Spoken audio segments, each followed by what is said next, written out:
അസ്സലാമു അലൈക്കും വറഹ്മത്തുള്ളാഹി വബറകാതുഹു. ഏവർക്കും റസ്സ വ്ളോഗ്സിലേക്ക് സ്വാഗതം. എന്താണ് ഈ കോപ്പർട്ടി എന്ന് പറഞ്ഞാൽ? കോപ്പർട്ടി എന്ന് പറഞ്ഞാൽ താൽക്കാലിക ഗർഭനിരോധന മാർഗങ്ങളിൽപ്പെട്ട ഒരു മാർഗമാണ് ഈ കോപ്പർട്ടി യൂസ് ചെയ്യുന്നത് കൊണ്ട് നമ്മൾ ഉദ്ദേശിക്കുന്നത്.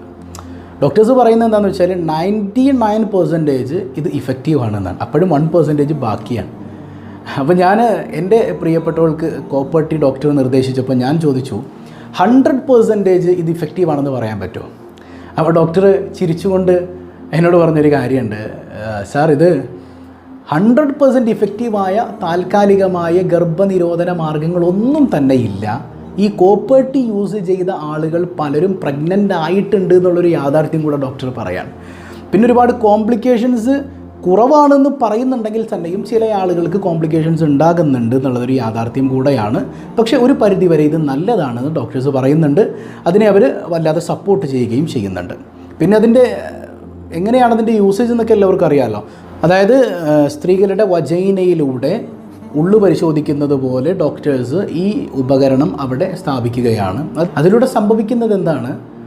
ഇതിൻ്റെ പ്രത്യേകത എന്ന് പറഞ്ഞാൽ പുരുഷ ബീജത്തെ നശിപ്പിക്കുന്നു, അല്ലെങ്കിൽ പുരുഷ ബീജത്തിൻ്റെ പ്രയാണത്തെ സ്ലോ ഡൗൺ ചെയ്തിട്ട് സ്ത്രീയുടെ അണ്ടത്തിലേക്ക് അത് എത്താതെ പ്രൊട്ടക്റ്റ് ചെയ്യുന്നതിനാണ് ഈ കോപ്പർട്ടി യൂസ് ചെയ്യുന്നത്. അപ്പോൾ എന്തായാലും അതിൻ്റെ യൂസേജ് എങ്ങനെയാണെന്നൊക്കെ എല്ലാവർക്കും മനസ്സിലായിട്ടുണ്ടാകും. അത് ഞാൻ കൂടുതൽ എക്സ്പ്ലെയിൻ ചെയ്യേണ്ട ആവശ്യമില്ല. ഡോക്ടേഴ്സ് ഒരുപാട് അത് പറയുന്ന വിഷയം തന്നെയാണ്. ഇത് താൽക്കാലികമായ ഗർഭനിരോധന മാർഗ്ഗമാണ്, എല്ലാവർക്കും അറിയാം അല്ലേ? നിശ്ചിത കാലത്തേക്കാണ് ഇത് ഉപയോഗിക്കാൻ കഴിയുക. 10 വർഷം വരെ ഉപയോഗിക്കാൻ കഴിയുന്ന കോപ്പർട്ടി അവൈലബിൾ ആണെന്ന് പറഞ്ഞു കേട്ടിട്ടുണ്ട്. അപ്പോൾ ഏതായാലും ഇത് നമുക്ക് ഇൻസ്റ്റാൾ ചെയ്യുന്നതിലൂടെ സെക്ഷുവൽ റിലേഷന് തടസ്സമാണോ? അല്ല, സെക്ഷുവൽ റിലേഷൻ ഒരു പ്രോബ്ലവും ഇല്ല എന്ന് ഡോക്ടേഴ്സ് പറയുന്നുണ്ട്. പിന്നെ ചില ആളുകൾക്ക് ഈ കോപ്പർട്ടി യൂസ് ചെയ്തതിന് ശേഷം ഈ മെൻസ്ട്രൽ പീരീഡിൽ കൂടുതൽ പെയിനും ബ്ലീഡിങ്ങും ഒക്കെ അനുഭവപ്പെടാറുണ്ട്.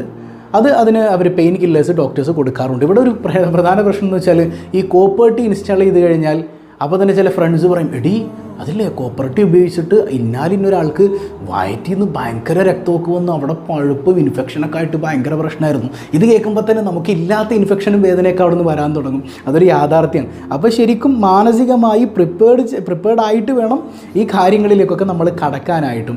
പിന്നെ ഒരു കാര്യം നമ്മൾ മനസ്സിലാക്കുക, 100% സേഫ് ആണെന്ന് ഒരിക്കലും പറയാൻ പറ്റില്ല. അപ്പോൾ എപ്പോഴും നമ്മൾ കൺട്രോൾ ചെയ്യുക, നമ്മുടെ കയ്യിലാണ് ഒരു പരിധിവരെ കാര്യങ്ങളെന്നും കൂടെ നമ്മൾ മനസ്സിലാക്കുക എന്നുള്ളതാണ്. ഇനി ഇതിൻ്റെ ഇസ്ലാമികമായ വശം എന്താണ്? ഉപയോഗിക്കാൻ പാടുണ്ടോ? ഉപയോഗിക്കാൻ പാടില്ലേ? അതായത് സ്ഥിരമായി പ്രസവം നിർത്തുക എന്ന് പറയുന്നത് ഇസ്ലാമിൽ നിഷിദ്ധമായ ഹറാമായ ഒരു കാര്യമാണ്. സ്ഥിരമായി പ്രസവം നിർത്തുക എന്ന് പറയുന്നത് ഇസ്ലാമിൽ നിഷിദ്ധമാണ്. കാരണമുണ്ടെങ്കിൽ അവർക്ക് നിർത്താം. അപ്പോൾ എങ്ങനെ? ഇപ്പോൾ ഡോക്ടർ പറയാണ്, ഇനിയൊരു പ്രസവം നിങ്ങളെ കൊണ്ട് താങ്ങാൻ കഴിയില്ല, ഇനിയൊരു പ്രസവം സംഭവിച്ചാൽ ചിലപ്പോൾ നിങ്ങൾക്ക് മരണം വരെ സംഭവിക്കാം, അല്ലെങ്കിൽ കുട്ടിയുടെ ജീവൻ അപകടത്തിലാണ്, അതുകൊണ്ട് നിർബന്ധമായും നിങ്ങൾ പ്രസവം നിർത്തണം എന്നൊരു ഡോക്ടർ പറഞ്ഞാൽ നമുക്കവിടെ പ്രസവം നിർത്തുകയാണ് വേണ്ടത്. കാരണം ഒരു ആരോഗ്യ വിദഗ്ധനായൊരു മനുഷ്യൻ നമ്മളോട് പറയാം നമ്മുടെ ജീവിതത്തിന് ഇത് ഹാനികരമാണെന്ന് പറഞ്ഞാൽ അവിടെ നമുക്ക് ചെയ്യാവുന്നതാണ്. പക്ഷേ ഒരു കാരണവുമില്ലാതെ പ്രസവം നിർത്തുക എന്ന് പറയുന്നത് ഇസ്ലാമിൽ ഹറാമായ ഒരു കാര്യമാണ്. ഇനി കാരണമുണ്ടെങ്കിൽ താൽക്കാലികമായ ഗർഭനിരോധന സംവിധാനത്തെ ഉപയോഗപ്പെടുത്താമെന്ന് ശാഫിഈ മദ്ഹബ് പറയുന്നുണ്ട്. കാരണമില്ലെങ്കിൽ താൽക്കാലികമായി ഗർഭനിരോധന മാർഗങ്ങൾ സ്വീകരിക്കുന്നത് കറാഹത്താണെന്നും പറയുന്നുണ്ട്. അപ്പോൾ കാരണങ്ങൾ എന്തൊക്കെ? ഇപ്പോൾ സൂറത്ത് അഹ്ഖാഫിൽ അല്ലാഹു റബ്ബുൽ ആലമീൻ പറയുന്നുണ്ട്, 2 വർഷം പൂർണ്ണമായിട്ട് കുട്ടിക്ക് പാല് കൊടുക്കണം. അപ്പോൾ നമ്മൾ മനസ്സിലാക്കണം, ഒരു കുഞ്ഞ് ജനിച്ചു, ഇനി ഉടനെ ഒരു കുട്ടി ഉണ്ടായിക്കഴിഞ്ഞാൽ നമുക്ക് ആദ്യത്തെ കുഞ്ഞിന് പാല് പരിപൂർണ്ണമായിട്ട് കൊടുക്കാൻ പറ്റില്ല. അത് ആ കുട്ടിയുടെ ആരോഗ്യത്തെ ബാധിക്കും. കാരണം ഒരു കുട്ടി ജനിച്ചു 6 മാസം കഴിഞ്ഞ് ഗർഭിണിയായ ആൾക്കാരുണ്ട്, 1 കൊല്ലം കഴിഞ്ഞ് ഗർഭിണിയായവരുണ്ട്. അപ്പോൾ 1 കൊല്ലം കഴിഞ്ഞ് പ്രഗ്നൻ്റ് ആകുമ്പോൾ കുട്ടി 2 വർഷം പാല് കുടിച്ചിട്ടില്ല. അപ്പോൾ ആ ഒരു പ്രഗ്നൻസി പീരീഡിലേക്ക് കടന്നു കഴിഞ്ഞാൽ ഡോക്ടേഴ്സ് പറയും ഇനി ബ്രസ്റ്റ് മിൽക്ക് കുട്ടിക്ക് കൊടുക്കാൻ പാടില്ല, അത് പ്രശ്നങ്ങൾ ഉണ്ടാക്കും എന്ന് പറയുമ്പോൾ നമ്മൾ അവിടെ വെച്ച് ആ കുട്ടിയുടെ ഒരു അവകാശത്തെ ഹനിക്കുകയാണ്. അതായത് അമ്മയുടെ പാല് കുടിക്കുക എന്ന് പറയുന്ന ഒരു അവകാശത്തെ നമ്മൾ ഹനിക്കുകയാണ് അതിലൂടെ. അപ്പോൾ നമ്മൾ ചിന്തിക്കുകയാണ്, ഇനിയിപ്പോൾ 2 വർഷം പൂർണ്ണമായിട്ട് കുട്ടിക്ക് പാല് കൊടുക്കണം, എന്നിട്ട് നമുക്ക് അടുത്തത് നോക്കാം എന്ന് ചിന്തിച്ചുകൊണ്ട് അവിടെ നമുക്ക് കോപ്പർട്ടി ഉപയോഗിക്കുന്നതിന് വിരോധമില്ല. കാരണം താൽക്കാലികമായൊരു കാര്യം കാരണമുണ്ടായിരിക്കും നമ്മൾ യൂസ് ചെയ്യാൻ. അല്ലെങ്കിൽ ആരോഗ്യമായ പ്രശ്നങ്ങൾ, എനിക്ക് താൽക്കാലികമായിട്ട് ഗർഭനിരോധന മുറകൾ സ്വീകരിച്ചില്ല എങ്കിൽ ആരോഗ്യ പ്രശ്നം ഉണ്ടാകുമെന്ന് നമുക്ക് ബോധ്യപ്പെടുകയാണെങ്കിൽ ബോധ്യപ്പെടുകയാണെങ്കിൽ നമുക്ക് താൽക്കാലികമായ ഇത്തരം കാര്യങ്ങൾ യൂസ് ചെയ്യാവുന്നതുമാണ്. അപ്പോൾ കാരണമുണ്ടെങ്കിൽ അത് നമുക്ക് ഉപയോഗിക്കാവുന്നതും കാരണമില്ല എങ്കിൽ കറാഹത്തുമാണ്.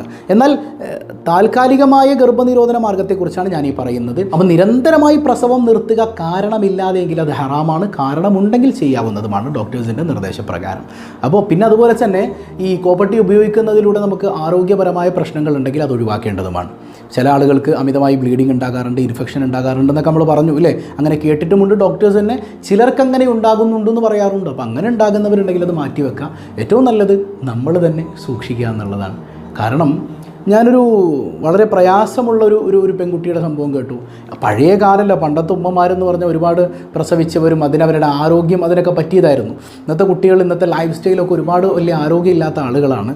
ഒരു പെൺകുട്ടി ഓരോ വർഷവും, അതായത് ഒരു കുട്ടി പ്രസവിച്ചു, അടുത്തൊരു വർഷമാകുന്ന സമയത്ത് തന്നെ മറ്റൊരു കുട്ടിയെ ഗർഭിണിയാവുകയാണ്. ആ കുട്ടിയെ പ്രസവിച്ചു, ഒരു വർഷമാകുമ്പോൾ തന്നെ വീണ്ടും ഒരു കുട്ടിയെ കൂടെ പ്രസവിക്കണം. 3 കുഞ്ഞുങ്ങളെ ആ കുട്ടി നോക്കുന്ന ഒരു പ്രയാസവും ഒക്കെ. കാരണം ആ കുട്ടിയുടെ നോക്കുക എന്ന് പറഞ്ഞാൽ ആ കുട്ടിയുടെ സ്വന്തം വീട്ടിലെ അവസ്ഥ പരിതാപകരമാണ്, ഈ കെട്ടിച്ചു വിട്ട വീട്ടിലെ അവസ്ഥയും പരിതാപകരമാണ്. എന്ത് സംഭവിച്ചു എന്ന് വെച്ചാൽ, ഈ 3ാമത്തെ കുട്ടി ജനിച്ചിട്ട് 11 ദിവസമായപ്പോൾ ഈ പെൺകുട്ടിയുടെ ഭർത്താവ് ആത്മഹത്യ ചെയ്തു. അതിന് കാരണം അല്ലാഹു ആലം, വേറെ പ്രശ്നങ്ങളൊന്നും ഉണ്ടായതായി അറിയില്ല. കാരണം ഞാനവിടെ സന്ദർശിച്ചതുകൊണ്ട് എനിക്ക് മനസ്സിലായ ഒരു കാര്യമാണ്. തലേന്ന് രാത്രി വരെ ഹാപ്പി ആയിരുന്ന ഒരാൾ സംസാരമൊക്കെ കഴിഞ്ഞ് മേലെ റൂമിൽ പോയി, അനക്കമൊന്നുമില്ല. രാവിലെ നോക്കുമ്പോൾ, കാരണം ഈ കുറച്ച് ചിന്തയുണ്ടല്ലോ നമുക്കിടയിൽ, ഭാര്യ പ്രസവിച്ച് കഴിഞ്ഞാൽ പിന്നെ ഭർത്താവ് കൂടെ നിൽക്കാൻ പാടില്ല, അതുകൊണ്ട് വേറെ റൂമിലായിരിക്കണം എന്നൊക്കെയുള്ള ചിന്തകളിയാ അല്ലാ. അങ്ങനെയുള്ള കുറച്ച് പ്രശ്നങ്ങളൊക്കെ, സ്വന്തം വീട്ടിൽ നിൽക്കാൻ പറ്റാത്തതുകൊണ്ടാണ് ആ പെൺകുട്ടി ഭർത്താവിൻ്റെ വീട്ടിലോ നിന്നതും കൂടെ നിങ്ങളൊന്ന് ഓർക്കുക. അതിൻ്റെയൊക്കെ കുറേ കാരണങ്ങളുണ്ട്, അതിലേക്കൊന്നും ഞാൻ കിടക്കുന്നില്ല. അപ്പോൾ ഈ ഭർത്താവ് അനക്കമൊന്നുമില്ലാതെ വന്നപ്പോൾ മേളിലേക്ക് ചെന്ന് നോക്കുന്ന സമയത്ത് അവിടെ ഒരു മുഴം കയറിൽ തൂങ്ങി നിൽക്കുന്ന കാഴ്ചയാണ്. അള്ളാഹു പുറത്തു കൊടുക്കട്ടെ. എന്താണ് ഇതിൻ്റെ പിന്നിലുള്ള കാരണമെന്നൊന്നും അറിയില്ല. അപ്പോൾ ഈ 3 കുട്ടികളെയും ഭാരം ചുമക്കേണ്ട ഒരവസ്ഥ ഏതാണ്ട് 25 വയസ്സ് മാത്രം പ്രായമുള്ളൊരു പെൺകുട്ടിക്ക് ഉണ്ടാവുക എന്ന് പറഞ്ഞാൽ അതൊരു വലിയ പ്രശ്നം തന്നെയാണല്ലേ. ഞാനീ പറഞ്ഞതിനർത്ഥം നിങ്ങൾ വേറൊരു തരത്തിൽ മനസ്സിലാക്കരുത്. നമുക്ക് ധാരാളം കുട്ടികൾ വേണം. ഒരിക്കലും നമ്മൾ ദാരിദ്ര്യം ഭയന്ന് കുട്ടികൾ ഉണ്ടാകുന്നതിന് നിർത്താൻ പാടില്ല. കൃത്യമായ ഹദീസുണ്ട് ഇല്ലേ, ഒരു ചാപിള്ളയാണ് പിറക്കുന്നതെങ്കിൽ പോലും അള്ളാഹുവിൻ്റെ കോടതിയിൽ ഞാൻ അഭിമാനിക്കും എൻ്റെ ഉമ്മത്തിന് എണ്ണം പറഞ്ഞെന്ന് മുഹമ്മദ് മുസ്തഫ സല്ലല്ലാഹു അലൈഹി വസല്ലം. അതുകൊണ്ട് നമുക്ക് ധാരാളം കുട്ടികൾ വേണം. ഏത് കുട്ടിയാണ് നമുക്ക് ഉപകരിക്കുക എന്നറിയില്ല. ദാരിദ്ര്യം ഭയന്നു, നമ്മുടെ സൊസൈറ്റിയിലെ പ്രയാസങ്ങൾ ഭയന്ന കുട്ടികളുണ്ടാകാതിരിക്കരുത്. നമുക്ക് ധാരാളം കുട്ടികൾ വേണം. അതൊക്കെ സുന്നത്തായ ഇസ്ലാമിൽ അനുവദനീയമായ കാര്യമാണ്. പക്ഷേ നമ്മുടെ ആരോഗ്യം കണക്കിലെടുത്ത് ഇന്നത്തെ കാലഘട്ടത്തിൽ താൽക്കാലികമായ ഗർഭനിരോധന മാർഗ്ഗങ്ങൾ ഉപയോഗിക്കുന്നതിന് വിരോധമില്ല. താൽക്കാലികമാണ്, അത് കുറച്ചാൾ കഴിഞ്ഞിട്ട് അത് റിമൂവ് ചെയ്തിട്ട് നമുക്ക് കോൺടാക്റ്റിലൂടെ വേറെ ഒരു കുട്ടിക്ക് വേണ്ടി ശ്രമിക്കാവുന്നതാണ്, അല്ലെങ്കിൽ ശ്രമിക്കണം എന്നാണ് പറയാനുള്ളത്. അപ്പോൾ ഇത് ഇസ്ലാമിൽ യൂസ് ചെയ്യാം കാരണമുണ്ടെങ്കിൽ. അല്ലാഹു റബ്ബുൽ ആലമീൻ ഹക്കായി മനസ്സിലാക്കി ജീവിതത്തിൽ അപ്ലൈ ചെയ്യാൻ തൗഫീക്ക് നൽകുമാറാകട്ടെ. അസ്സലാമു അലൈക്കും വറഹ്മത്തുള്ളാഹി വബറകാതുഹു.